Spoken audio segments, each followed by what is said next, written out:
Hey, boys and girls, it's time to get out your Time for Kids again, the one entitled Wild Crossings. Today we're going to open it up to page 2, and we're going to be talking about the article on the inside entitled Bags Banned. So that's the one you're going to need to use later to answer your Padlet question.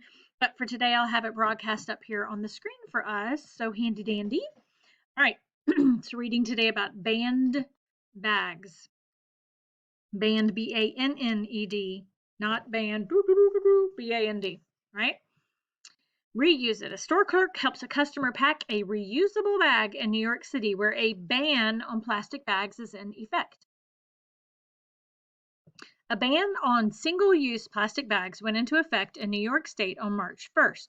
New York is one of several states that forbids stores from handing out plastic bags at checkout. California was the first. Many cities and counties across the country have put in place similar laws. All right, so if it forbids it, what does this word here, forbid, what does forbid mean? If it's forbidden, if they forbid it, it is not allowed. And so we know now that many cities and counties have done it.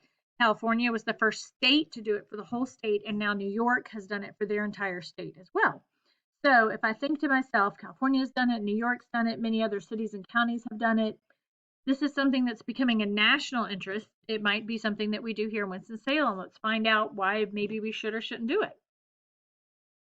New York Governor Andrew Cuomo proposed the ban last year. So what does it mean that he proposed it? Does that mean he said, it is law?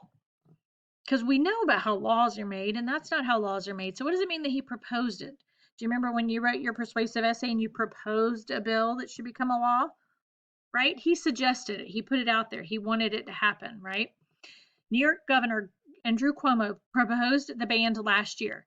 For far too long, these bags have blighted our environment and clogged our waterways, he said. And because this is online, we can click on this word blighted here.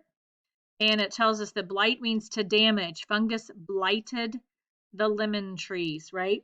To blight something means to cause detrimental, to have a detrimental effect on something, meaning that it causes something bad to happen to it, right? So these bags have blighted our environment and clogged our waterways. That means it's causing something bad to happen in our environment and our waterways.